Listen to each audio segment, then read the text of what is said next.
Hello guys, मैले part 1 मा यो लालीगुराँसको फुल बनाएर भिडियो मैले लगाइसकेको छु। अब भने म यो लिप पात बनाउँछु। यो पत्ता चाहिँ कसरी बनाउने भनेर म यहाँ हजुरहरूलाई देखाउँछु। त्यसमा चाहिँ यो धागो रहेको छ ग्रीन कलरको। त्यसमा चाहिँ अब म लिप बनाउन लागिरहेको छु गुराँसको पत्ता। त्यसमा चाहिँ एउटा स्लिप नट बनाउने, त्यसपछि 16 वटा चेन तान्ने। 1 2 3 4 5 6 7 8 9 10 11 12 13 14 15 16 वटा चेन तान्ने।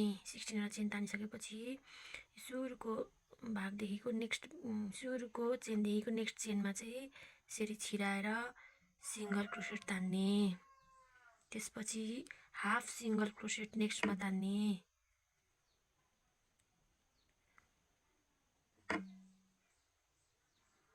फर्स्टमा सिङ्गल क्रोसेट, त्यसपछि हाफ डबल क्रोसेट, त्यसपछि फेरि हाफ डबल क्रोसेट तानिसकेपछि अब डबल क्रोसेट सिरियल्ली परसम्मै डबल क्रोसेट बुनिरहने। डबल क्रोसेट बुन्ने यसरी। म पनि भर्खर सिकाइकै क्रममा छु, सिक्दै पनि छु र यसरी भिडियोहरू बनाउँदै पनि मैले युट्युब च्यानल पनि बनाएको छु। अनि टिकटकमा पनि मेरो नयाँ आइडीमा मैले यो भिडियोहरू अपलोड गरिरहेको छु। सिकाइकै क्रममा छु साथीहरू। मैले यहाँनिर यसरी बुन्ने क्रममा चाहिँ यदि काहीँ त्रुटि हुन गएमा मलाई क्षमा दिनुहोला, माफ गर्नुहोला भन्न चाहन्छु। र अब यसरी डबल क्रोसेट बुनेर यहाँ लास्टमा आएपछि अब यसमा दुईवटा चाहिँ हाफ सिङ्गल क्रोसेट तान्ने। यसरी 2 चेन चाहिँ हाफ सिङ्गल क्रोसेट, त्यसपछि सिङ्गल क्रोसेट लास्टमा सिङ्गल क्रोसेट तान्ने यसरी।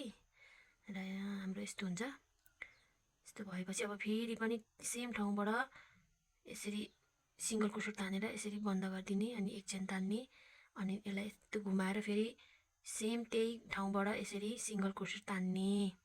त्यसपछि हाफ डबल सिङ्गल क्रोसेट 2 चोटि नेक्स्ट चेनबाट तान्ने। अनि फेरि हाफ सिङ्गल क्रोसेट फेरि अर्को नेक्स्ट चेनबाट तान्ने, नेक्स्ट घरबाट। त्यसपछि यस्तो हुन्छ। अब फेरि सिरियल्ली यहाँ परसम्म डबल क्रोसेट बुनेकै गर्ने। यसरी डबल क्रोसेट यहाँसम्म म बुनेपछि तपाईँहरूलाई देखाउँछु। मैले बुनेर यहाँ परसम्म ल्याइसकेँ। अब डबल हाफ सिङ्गल क्रोसेट